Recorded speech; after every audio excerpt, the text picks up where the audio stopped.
नाज़रीन, शायद ही ऐसा कोई शख्स होगा जिसने अरतुगरुल ना देखा हो। इस सीरीज़ में मुसलमानों के सुनहरे दौर को ख़ास तौर पर सल्तनत उस्मानिया के शुरुआती दिनों को दिखाया गया है और इस सीरीज़ को 2 हिस्सों में तकसीम किया गया है, जिसमें एक हिस्से में उस्मान गाज़ी के वालिद अरतुगरुल गाज़ी के दौर को दिखाया गया है, जबकि दूसरे हिस्से में उस्मान गाज़ी और सल्तनत उस्मानिया के दौर को दिखाया गया है। इन दोनों सीरीज़ में एक किरदार ऐसा भी दिखाया गया है, जब वो मैदान जंग में उतरता है तो दुश्मनों के रोंगटे खड़े हो जाते हैं। 2 तलवारों से तलवारबाजी करने वाला ये शख्स दुश्मनों पर आंधी की तरह टूट पड़ता है और इस शख्स को बम्सी बैरक के नाम से जाना जाता है। बम्सी के किरदार ने देखने वालों के दिलों में एक ख़ास जगह बना ली है। हकीकत में बम्सी कौन था? क्या वाकई अरतुगरुल के दोस्तों में से था? बम्सी बैरक एक अरतुगरुल गाज़ी और उस्मान गाज़ी के दौर से काफ़ी पहले के थे।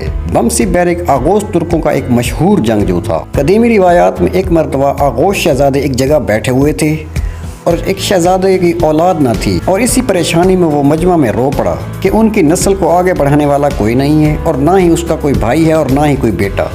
तमाम आगोश शहजादों ने उसकी हालत को देखकर अल्लाह से दुआ मांगी कि ऐ अल्लाह, इन्हें औलाद नरीना अता फरमा। कुछ अरसा बाद अल्लाह ने उस शहजादे को औलाद की नेमत से नवाजा। वक्त गुजरता रहा और बम्सी बैरक अपनी नौजवानी के दिनों में थे। इसी दौरान शहजादे ने अपने कुछ गुलामों को कुस्तुनतुनिया भेजा। सफ़र बहुत लंबा था और उस वक्त कोई ऐसी टेक्नोलॉजी भी नहीं थी। इसी वजह से उनकी वापसी सालों बाद हुई।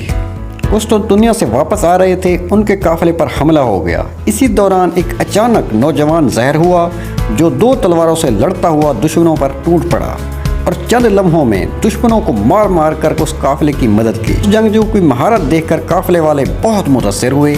ये सब कुछ होने के बाद काफ़िला दोबारा अपनी मंजिल की तरफ रवाना हुआ और कबीले पहुंचकर जब वो सरदार के खेमे में पहुंचे तो वहां एक वो नौजवान पहले से मौजूद था।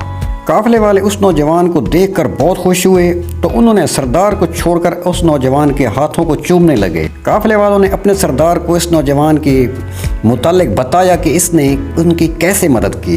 सरदार ने तब से उस नौजवान का नाम बम्सी बैरक रखा। बम्सी जंगजू होने के साथ साथ इंतहाई मज़ाहिया इंसान भी थे।